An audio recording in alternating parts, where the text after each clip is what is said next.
Let this be a little reminder that not all sex offenders are registered. They're just out there walking around like normal people. Now, I have talked about this case before, cases, however you want to say that, but since this app might be going down, I want to use this opportunity to remind you all that people like Chad Melton in Johnson County do exist. And you might say, like, Miss, a case for Arkansas, who is Chad Melton? I don't know who that is. Chad Melton is I would say, serial child rapist that is walking around freely amongst the people. This man would touch anything. This man would sleep with anything. It doesn't matter. It doesn't matter the age. It doesn't matter the relationship to him. Nothing. And so far, nobody will stop him. So let me take you back to the beginning. All this information came out in 2021 when Chad Melton had two minor daughters of his removed from his care after he was accused of raping one of them. But let's take it back a little bit further. I'm not going to start in 2021. What I'm going to do is start in 2016. In 2016, Chad Melton, at that point in time, had 3 children with 3 different mothers. The oldest child was with her mother, and Chad Melton really didn't mess with that mom very much, and he barely had a relationship with that child, a daughter. Child number 2, Chad Melton, had been married to that mother. They got divorced, and the mother kept custody of that child by hiding that child from Chad Melton. Because before they got divorced, Chad tried to take the child and withhold it from the mother until the mother decided that she was going to play like everything was fine and was able to go back and convince Chad that she was going to stay with him. She was able to get her daughter and run off to a different county to hide from him in order to protect her child. Certainly, there was a smattering of relationships in between because Chad Melton won't go without sticking his peen in something, anything, actually. But then he got with the mother of his 3rd child. They had a daughter together, so he's got 3 daughters now at this point in time. They had a daughter together. Now, Chad and this mother were living with her 2 children and the daughter that they had together. Chad was arrested for domestic violence against the mom. Literally, Chad would not do anything for this child of his. He wouldn't buy clothes for her. He wouldn't buy food for her. He made the mom go sign up on SNAP and just not include his portion of the income in the house, like put down that she was living there and she was affording everything by herself, which was no lie. She was.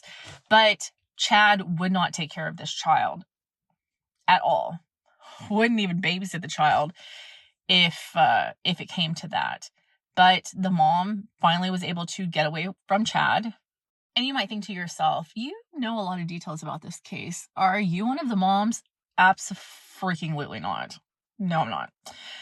But I will say that there's this thing called trauma bond. And I think that the mother of his 3rd child certainly had a trauma bond with Chad. Like, she was able to get away, but she just had trouble letting him go. And so at some point in time, in early 2016, Chad Melton was able to weasel his way back in. He didn't weasel his way back into the home of the mom where she had taken her kids for refuge, but he was able to go and have drinks and spend like the night with her on occasion. And so it was on April 8th, 2016, when Chad Melton had his attorney file for emergency custody of the child that he and this woman shared together, pending a hair follicle drug test, saying that she was a methamphetamine user. She wasn't, but that's what he said. That night, he went to her apartment and he had drinks with her. The next morning, she called family members and told family members that she believed that she had been drugged. It's all in court documents. Look it up. She called and said that she thought she had been drugged. She had no sense of time, and she begged Chad not to leave that next morning because she didn't think that she was capable of taking care of her children, but she didn't know what was wrong yet. And he left anyway. He left her there with 3 kids alone.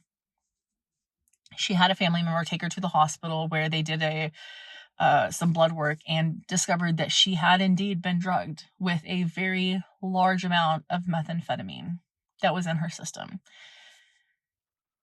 So how ironic is it that she gets drugged the night after his attorney files for emergency custody of this child pending a drug test?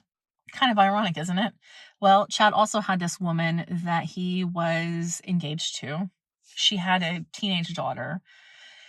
And Chad would communicate with the teenage daughter on the phone, sending her text messages and stuff. Now, this wasn't a woman that he was in a relationship with for a long time, so I find that weird and disgusting. I find that weird and disgusting for anybody that is a man, not related to a teenage girl, sending her messages on a phone like that. It's inappropriate. It's really inappropriate. This woman stays with him, marries him after he gets custody of daughter number 3. A month after he got custody of daughter number 3, he went after custody of daughter number 2. He was able to get custody of daughter number 2. So he had custody of daughter number 2 and daughter number 3, and he treated them completely different. Daughter number 2, the oldest girl, was someone who didn't even know who he was. Daughter number 2 did not have a relationship with him from the time that she was an infant until he got emergency custody of her. She had no idea who he was. And yet, Judge Mac McCain gave him custody of that girl. Chad Melton would shower child number 3 in gifts all of the time. Tell her how wonderful she was. She couldn't do any wrong. Child number 2, he treated like Cinderella. And I say that in all seriousness. I know that that's something that people say because of the Disney movie, and you can say it in a lighthearted way. No, he actually made this child clean up after him and everyone else in that home. And it wasn't just Chad. It was also his wife at the time, Clarissa Melton, that forced this child to clean up after everyone in that house before she could do anything. Not only that, but Clarissa took it upon herself to tell this child that her mother did not want her. She would say things to her like, hey, look at the stack of documents that are for child number 3 and that mom trying to get custody versus this stack of documents where your mom has not fought for custody of you. To be honest, that wasn't the only questionable thing that Clarissa did at the time.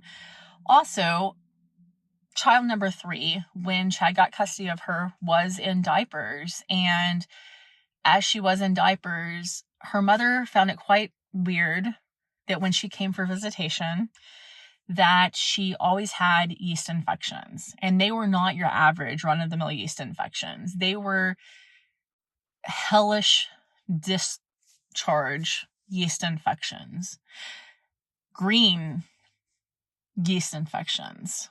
If you can imagine something like that coming from a baby, a little one. But Clarissa and Chad both told the mother that the child had been treated at the doctor they treated her with prescription medication. Like, they were like, hey, we treated her. We gave her the medication. She gets a yeast infection every time she comes back from your house. So what's going on at your house? And tried to gaslight the mother. It came out after everything happened that they never once took that child to the doctor to be treated for that. Instead of taking the child to the doctor to be treated for that, they used over-the-counter Monistat on a 2-year-old. And I just have to wonder, what kind of a person, why would you lie? What reason would you have to lie and say that you took a child to the doctor for a yeast infection? For years, she told that lie. What was she trying to hide? What did she know that she didn't want anybody else to know? You tell me.